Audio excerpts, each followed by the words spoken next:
Hello again, welcome to Solidcam course. In that course, we're gonna talk about how can we handle surface high-speed toolpath.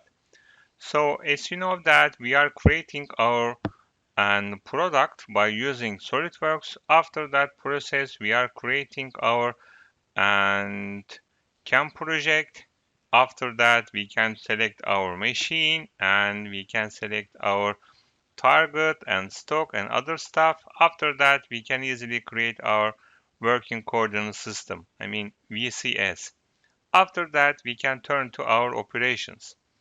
Until that point, we can see admining operations and surface high-speed roughing and 3D milling and 3D high-speed surface machining. But in that case, we're gonna talk about surface high-speed toolpath. Okay, this is our surface high-speed toolpath options. Okay, when you click that button,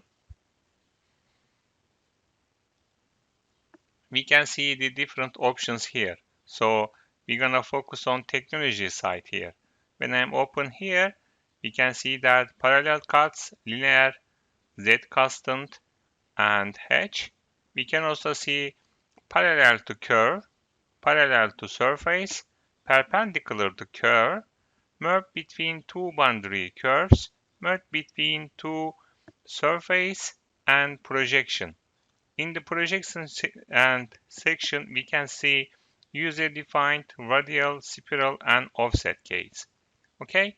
In that lecture, we're gonna talk about how can we handle surface high-speed toolpath. In the surface high-speed toolpath, we can select our geometry.